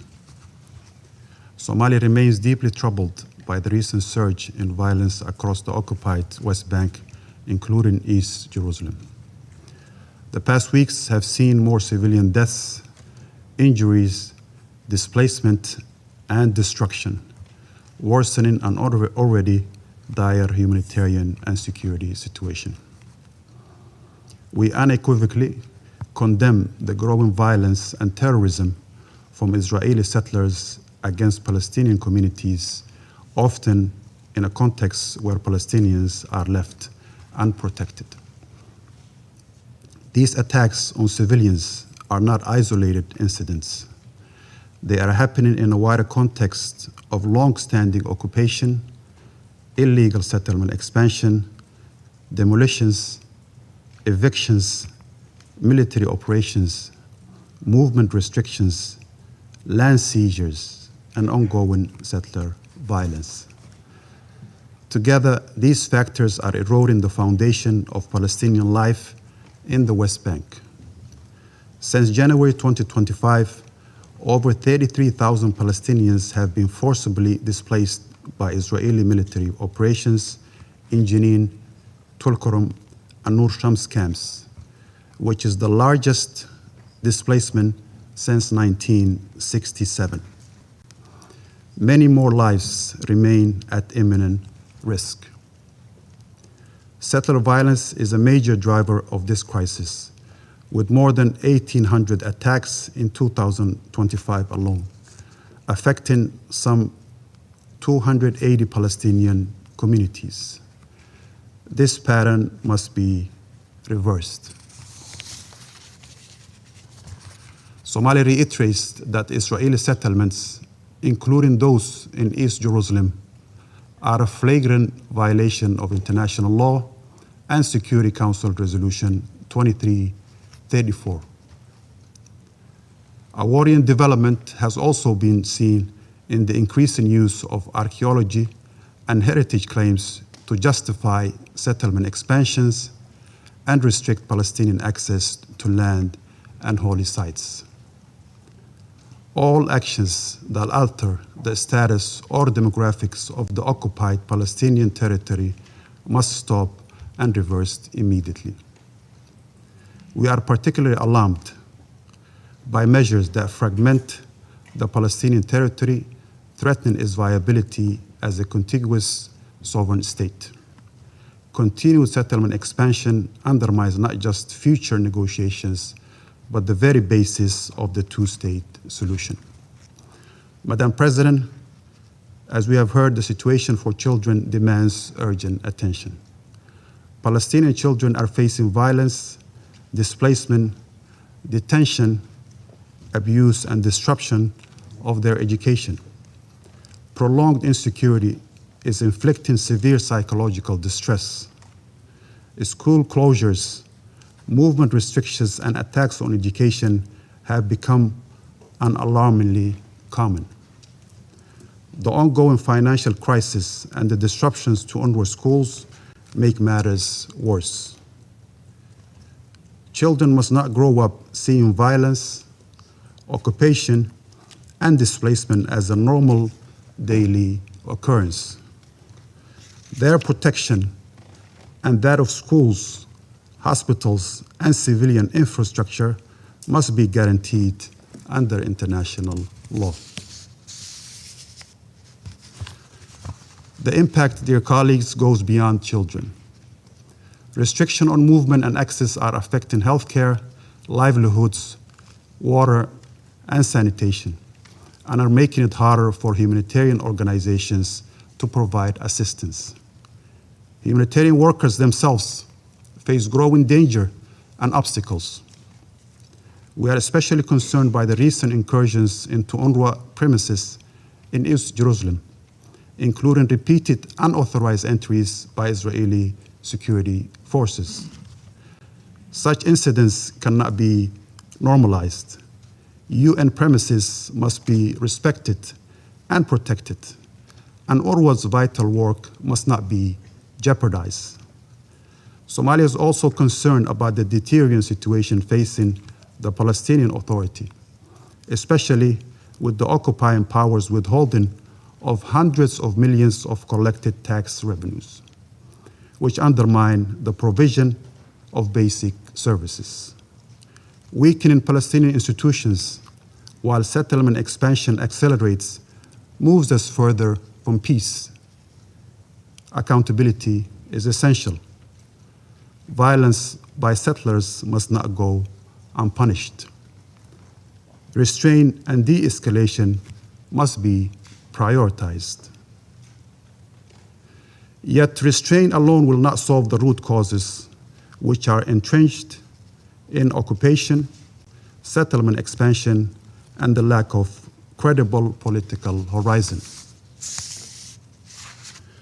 The West Bank and Gaza are one territory and must be governed by a single legitimate Palestinian Authority. A political process that ignores this will not bring lasting peace. Somalia stands firmly for the inalienable right of the Palestinian people to self-determination and to an independent and sovereign state of Palestine based on the 1967 borders with Al-Quds al-Sharif as its capital. The Council must ensure that just and lasting solution remains achievable. We call on Israel as the occupying power for an immediate end to settlement activity and violence, full respect for international law, unhindered humanitarian access, protection of civilians, especially children, and real accountability for violations, including ethnic cleansing and crimes against humanity. Madam President, above all, unless the international community and this Council turns commitment to the two-state solution into meaningful action, we are maintaining the status quo of Israeli occupation, perpetual violence and suffering for the Palestinians, including children and the people of the region. I thank you. I thank the representative of Somalia for the statement, and I now give the floor to the representative of the United States. Thank you, Madam President, and thank you to our briefers this morning. As the United States has said many times, we strongly condemn violence by any party in the West Bank. The United States appreciates the Israeli government's condemnation of and the increased actions to counter violence in the West Bank. Israel has taken specific steps, such as increasing law enforcement actions, to boosting the IDF presence, and to allocating significant financial resources to counter violence. The United States will continue to work constructively to increase security, reduce tensions, and enhance stability that is beneficial for both Israelis and Palestinians alike. President Trump's 20-point plan to end the Gaza conflict makes clear that the PA must verifiably complete a slate of reforms. The United States will not accept compensation for terrorism under the guise of welfare or through any other attempts to evade detection under a different name. The United States reiterates its opposition to annexation of the West Bank. The Security Council must continue to show our strong support to the Port of Peace and the National Committee for the Administration of Gaza. They are working to advance President Trump's peace plan, which this council endorsed in its historic Resolution 2803 last November. We also welcome the progress that the board and the NCAG have achieved so far. This includes boosting humanitarian assistance with safeguards in place to minimize Hamas's stealing and looting of resources. We further welcome the milestone achieved at the end of July, when Hamas finally, and for the first time, committed to an actionable plan for its disarmament. All parties must build on this momentum to full and irreversible disarmament and ensure that Gaza is never again a launching pad for threats to Israel's national security. This path forward, as the Board of Peace has noted, holds the promise of delivering significant benefits to the people of Gaza. Thank you. I thank the representative of the United States for their statement, and I shall now make a statement in my capacity as the representative of Denmark. And I would like to start by thanking Deputy Special Coordinator Alak Barov and Deputy Executive Director Suleiman for their briefings. What we've heard today is not just statistics, as DED Suleiman stressed this morning. It is the daily reality of Palestinian children living under the threat of settler violence, loss of livelihood, demolition, and displacement. These realities were also reiterated in the Independent International Commission of Inquiry's report examining violations and crimes against Palestinian children that was published in June. At the same time, we hear that July was an exceptionally deadly month in the context of settler-related violence. This is why Denmark, together with France, Greece, Latvia, and the UK, supported by other council members, called for this urgent meeting. Colleagues, the two-state solution, as chartered in the resolutions of this council, remains the only viable path to resolving the Israeli-Palestinian conflict. Last September, 142 states reaffirmed their support for this vision in the New York Declaration. But for this vision to materialize, the current trajectory in the West Bank must urgently be reversed. We would like to emphasize 4 urgent matters. First, settler violence must stop, and those responsible must be held accountable. No Palestinian child should witness homes set ablaze, access to schools hampered, destroyed livelihoods, or blocked water sources. We urge the Israeli authorities to take immediate measures to prevent violence, protect civilians, and ensure accountability.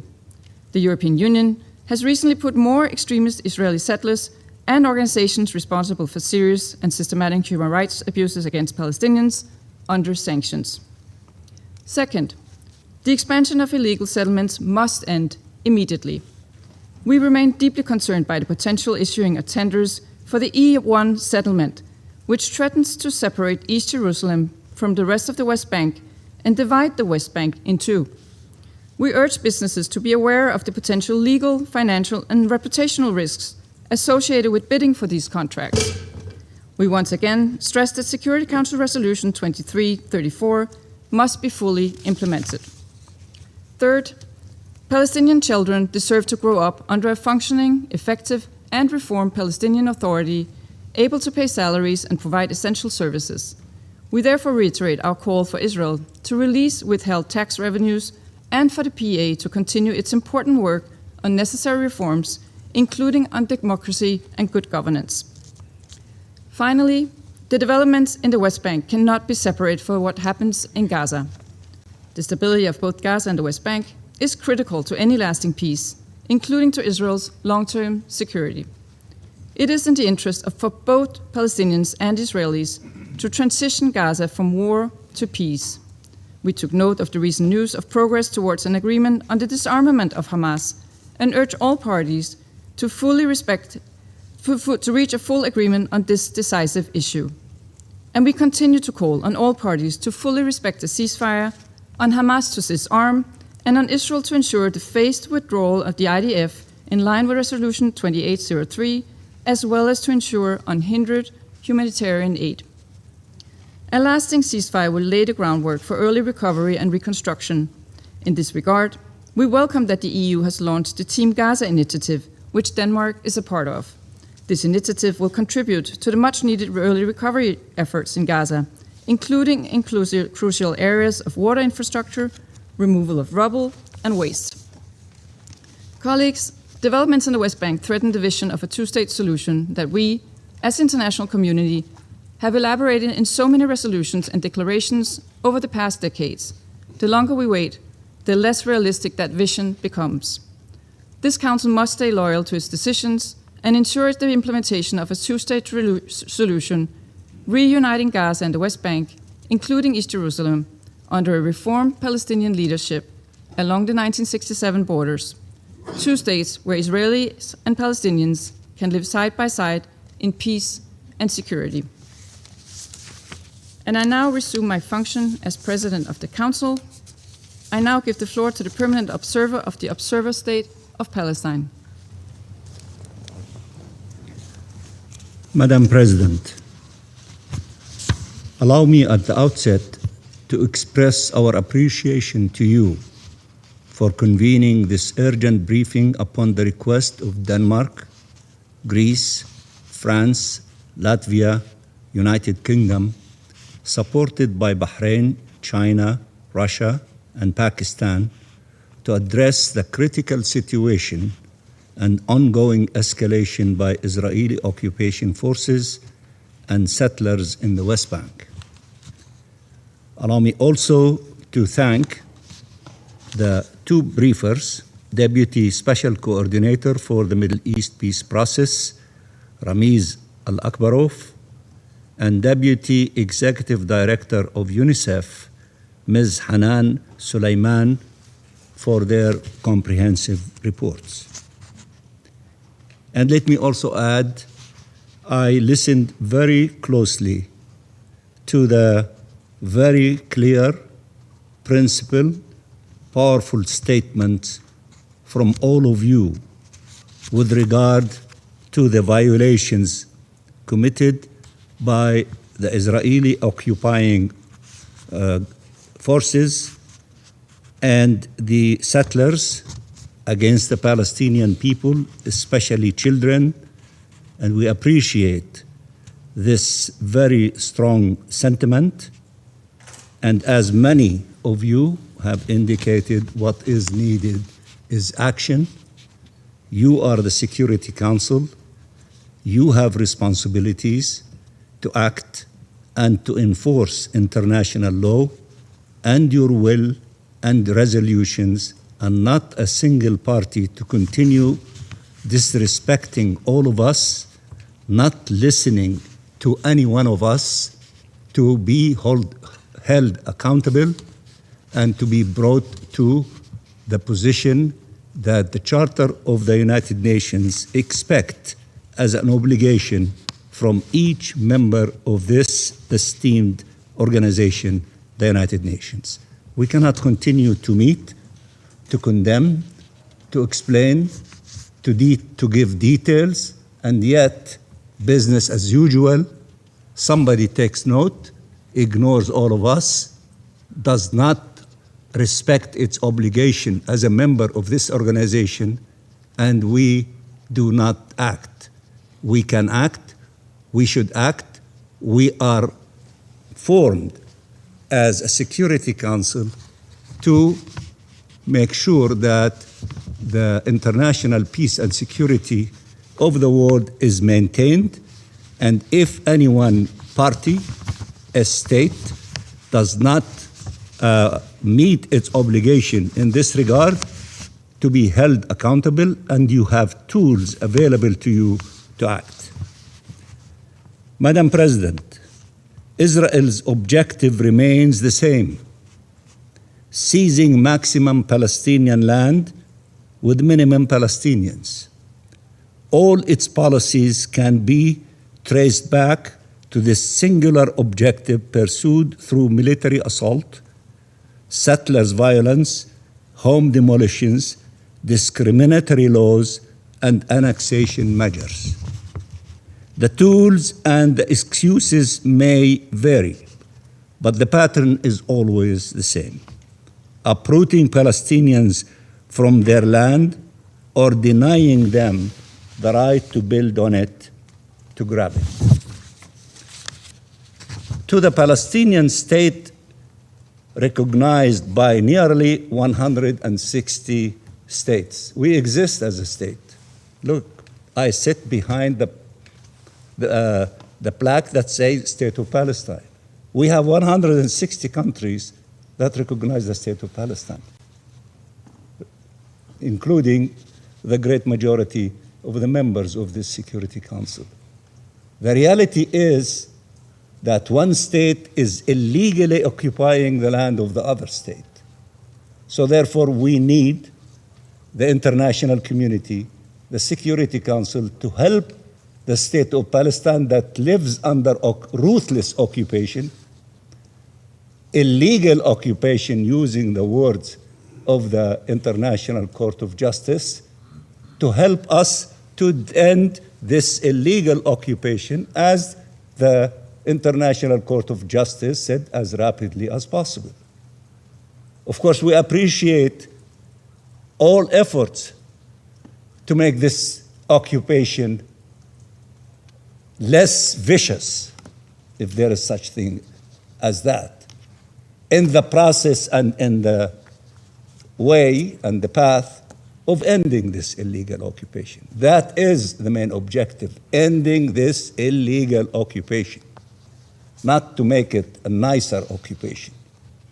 And many of you have exercised that during the time of putting an end to colonial occupation and control in the past. So I don't need to explain to you what you were struggling for in order to attain your freedom and liberation. We are the last kid around the block. We need to end this evil system imposed on us, oppressing us, stealing our resources, killing our children, doing all the evil things that the UN reports describe, all of the agencies of the United Nations describe, and other NGOs, organizations describe as well. So it needs to end. And all people who respect and honor international law and their obligations as members of the United Nations and the principles enshrined in the Charter of the UN is to help us to put an end to this tragedy. We, the Palestinian people, are doing our role. We are staying in our land. We lost thousands, tens of thousands, hundreds of thousands killed and injured during the last 3 years alone. And we are doing our job in order to attain freedom and independence of our state. We need the help of those who believe in the same principles that we are committed to. And we appreciate the fact that some of you took some measures. But there is more that needs to be done, because this ruthless occupation, illegal occupation, is refusing to abide by everything that you describe, by all the reports that describe, by the articulation of the International Court of Justice. Then what should we do? Just keep urging them, keep appealing them, or resort to measures and use tools available to us? Some of you are doing it in their national capacity. We appreciate that. But there is more that needs to be done so that this illegal occupation cannot feel that will make all of us come to the conclusion that we are wrong and this illegal occupation is right. The Palestinian people are telling you by paying heavy price, we will never surrender. We fight for our legitimate rights, including our right to self-determination, the independence of our state, and the right of the refugees. We are doing that, and we are not reinventing the wheel. All of you who faced similar situation, you struggled for your rights. But also all of you received support from the international community, and we expect support from you. It has, to the Palestinian state recognized by nearly 160 states around the world, Israel opposes the settler state armed and unhinged with its full support and complicity. It has created an enabling environment for violence by its soldiers and its settlers, guaranteed to them effective impunity, unleashed them against Palestinian communities, refugee camps, and villages to torment and terrorize the Palestinian population. Many of you gave details about these things. For years now, we have called for international protection. Many of you referred to that need. International protection in accordance with the resolutions of this very council, for deterrence, for real accountability, for practical measures to counter these policies on the ground, not only condemn them in international fora. And while countries are taking measures, as I said, they are no match to the Israeli grave breaches, nor are they dissuasive in nature. Only when it is too late will the world again realize that the cost of inaction far exceeds the burden of resolute action. In the West Bank, this attack against the Palestinian people includes an attack against the Palestinian Authority, whose role is essential in preserving Palestinian presence in the land. Through the theft of our financial resources, which many of you refer to the attack against our institutions, which many of you refer to, Israel is seeking the collapse of the PA in the hope that this would precipitate the transfer of Palestinians outside of Palestine, displacement. Madam President, throughout the occupied Palestinian territory, annexation is underway. It's not an idea. It's underway, brutally and relentlessly. Palestinians have now been confined to 30% of the Gaza Strip, 40% of the West Bank, and 13% of East Jerusalem. This is by design. Through decades of policies aimed at emptying the land of its people, displacing and replacing them. These last few years saw a dramatic acceleration of these policies that have yet to be met with an appropriate response able to put an end to them. There is some action. We need more and more and more until this illegal occupation to yield to the international law and the position of the Security Council and its resolutions. In Gaza, Israel's response to the agreement reached over disarmament and full Israeli withdrawal from Gaza was not to welcome it, but to reject it and to continue its bombardments against the Palestinian population. The Comprehensive Peace Plan and the New York Declaration rely on key principles: no occupation, no annexation, and no displacement. This is what the two plans have in common.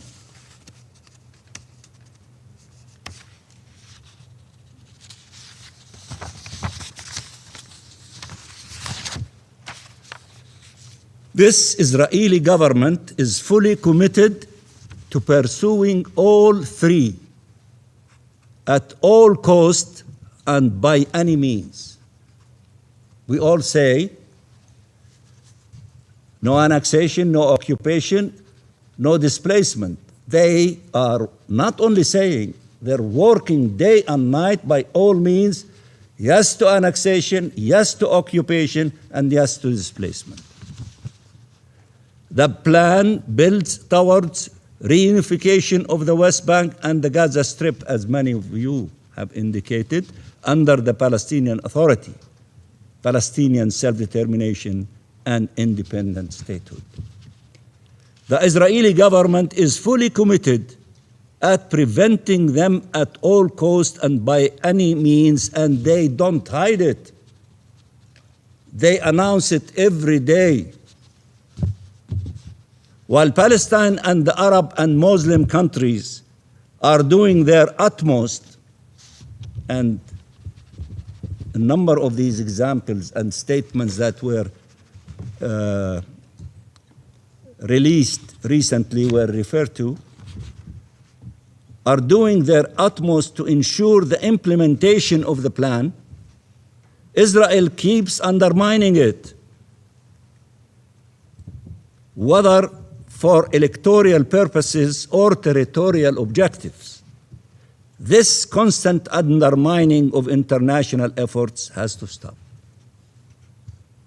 Lives are at stake, and they cannot be subject to electoral calculations or radical ideologies. The future of the region is at stake, and it cannot be left to be decided by colonial appetite or hegemonic aspirations. We have a common vision and a common plan, and cannot allow any spoiler to derail them. They must be implemented. All of us are saying we want to implement the 20-point plan of President Trump, reflected in resolution of the Security Council 2803 and the New York Declaration. All of it, the plan, the 20 points, not a la carte menu. You select from it what you like and you discard the rest. No, from point 1 to point 20 and the New York Declaration. The international will cannot bow before the colonial whims of the Israeli government. Madam President, elections are to take place in Israel and Palestine in the coming weeks. The world should send an unequivocal signal that it has charted a path for Palestinian freedom, self-determination, and independent statehood that leads to two states, Palestine and Israel, living side by side in peace and security, and to a region of sovereign states that together can foster a future of shared peace, security, and prosperity. The other path leads to a very different outcome. One this region has visited time and time again. One of occupation, wars, loss, and bloodshed. How much more bloodshed from our children and our women and the vulnerable and all the Palestinians we need to put at the altar for this illegal, vicious occupation to leave us alone and to allow the international community to prevail and succeed in supporting the Palestinian people in their quest for freedom, dignity, and independence. Show our people that there is a peaceful path that leads to freedom, dignity, and security. I appeal to you, the Security Council, show our people that there is a peaceful path that leads to freedom, dignity, and security. And demonstrate to the Israeli people that this path of colonizing Palestinian land and controlling and destroying Palestinian lives is not the path that leads to security, peace, and acceptance. It is time for our region to unleash its true potential, one that can only be achieved through a free Palestine, respect for the rights and safety of all peoples, and the sovereignty of all states. Thank you very much, Madam President. I thank the permanent observer of the Observer State of Palestine for the statement, and I now give the floor to the representative of Israel. Thank you, Madam President. First, I would like to convey our thoughts and prayers to the people of Colombia following the devastating earthquake. Madam President, as we gather to discuss the escalation in Judea and Samaria, let me set the record straight. Israel condemns all violence against Israelis and Palestinians. Israel does not tolerate extremism.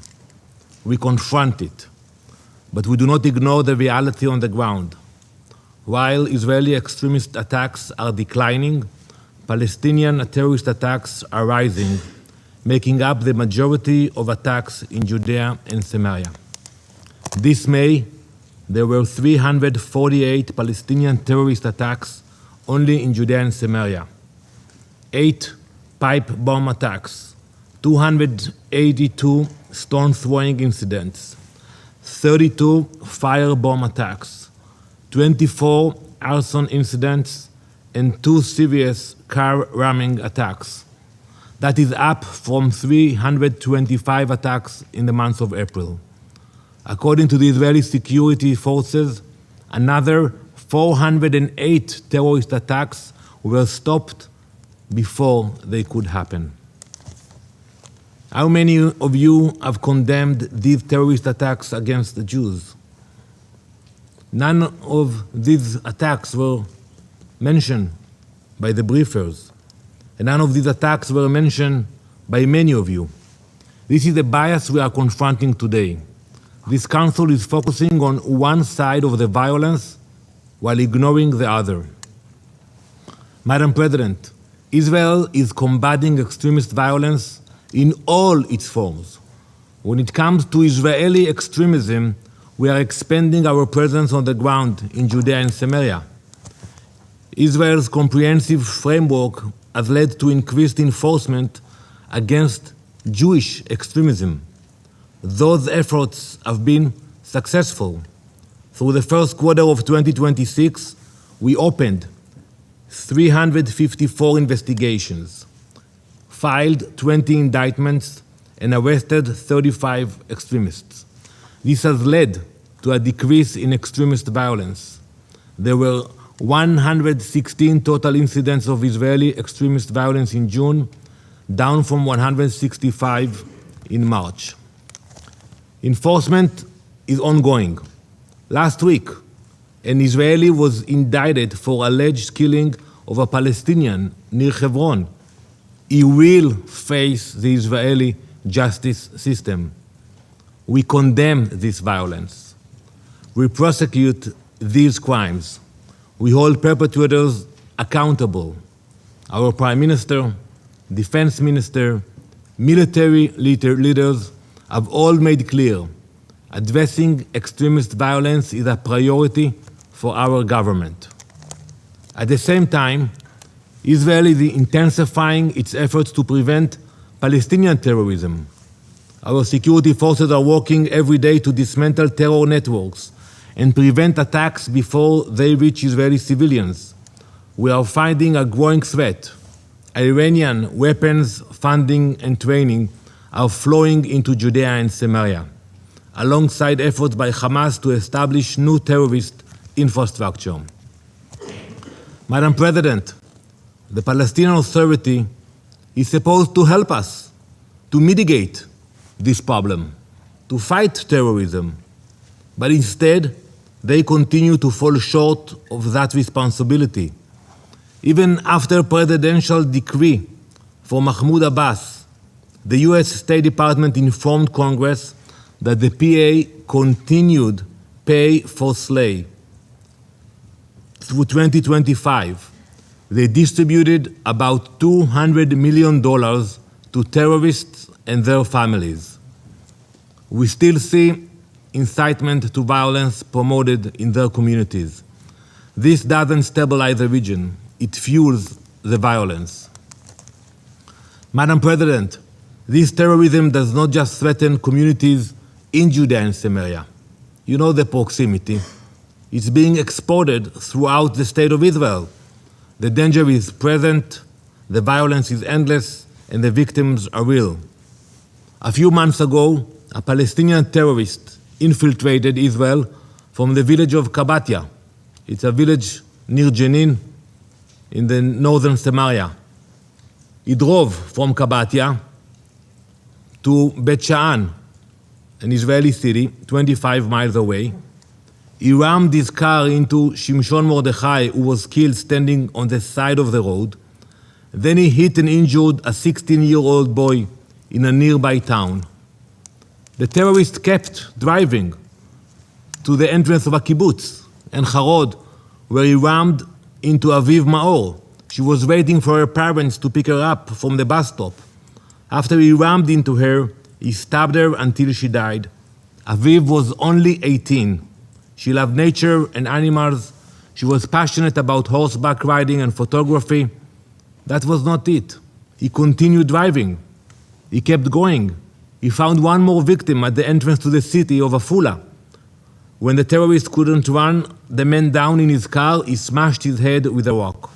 A 50-minute rampage of terror until he was neutralized. Let me ask this council, why wasn't there a special session after that incident? What about the shootings at bus stops in Jerusalem and other events? Madam President, this reality reflects a double standard that we must address today. When speaker after speaker refers to settler violence, it is an insult to thousands of years of continuous Jewish history in the land of Israel. Jews have never been and will never be settlers in Judea and Samaria.